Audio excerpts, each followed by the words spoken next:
Hello everyone, welcome back to my mini vlog. তোমরা তো দেখতেই পাচ্ছ সাজুগুজু করে বেরিয়ে পড়েছি। কোথায় যাচ্ছে সেটাই তো তোমাদেরকে এই ভ্লগে শেয়ার করব। তো চলো, প্রথমে চলে গেলাম আমাদের নিয়ারেস্ট স্টেশনে। সেখান থেকে ট্রেন ধরে চলে গেলাম শিয়ালদাতে। আর শিয়ালদাতে নেমে আমি হাঁটতে হাঁটতে চলে গেলাম কলেজ স্ট্রিট। আজকের এই প্ল্যানটা সাডেনলি হলো, অভি ছুটি নিয়েছে তো বললো চ একটু ঘুরে আসি। তবে কলেজ স্ট্রিট যাওয়ার পথে একটু পেয়ারা মাখা খেয়েছিলাম। অ্যান্ড দেন আজকের আমাদের ডেস্টিনেশন ইন্ডিয়ান কফি হাউস। আমি কিন্তু এখানে ফর দ্য ফার্স্ট টাইম এসেছি। তোমরা কারা কারা এসেছো তারা অবশ্যই কমেন্টে জানিও।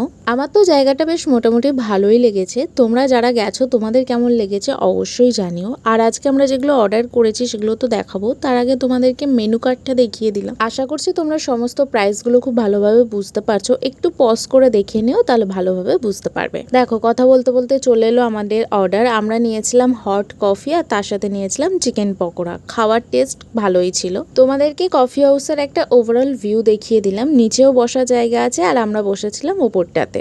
এটা যেহেতু কলকাতার সব থেকে পুরনো কফি হাউস, তো এখানে সবসময় ভিড়ভাড়টা ক্রাউডি ব্যাপারটা কিন্তু থেকেই থাকে। কলেজ স্ট্রিটে যেখানে খাতা বইগুলো বিক্রি হয় সেখানেই যেহেতু কফি হাউস, তাই বেরোনোর পথে যখন দোকান দেখলাম এতগুলো, তাই জন্য ভাবলাম বোনের জন্য কিছু জিনিস কিনে নিয়ে যাওয়া যাক। পড়াশোনার ক্ষেত্রে তো এই জিনিসগুলো লেগেই থাকে। তবে তোমরা বলো তো কারা কারা এই জায়গাটা চিনতে পারছো? যারা যারা ঠিক উত্তর কমেন্ট করবে তাদের কমেন্ট কিন্তু আমি লাইক করে দেবো। বাড়িতে ফেরার পথে ঘরের জন্য কিছু বাজারও করেছি, তবে হাত ব্লক থাকার কারণে সেগুলো ভিডিও করা হয়নি। বোনের জন্য এই খাতা, পেন, পেন্সিল বক্স এগুলো কিনেছি। আর ঘন্টুর জন্য অ্যানিমাল চেনার জন্য এটা কিনেছি। এগুলোকে কি বলে আমার ঠিক জানা নেই। তো চলো, আজকের এই ভ্লগটা এখানেই এন্ড করছি। কেমন লাগলো অবশ্যই জানিও। দেখা হচ্ছে অন্য কোনো মিনি ভ্লগে। বাই।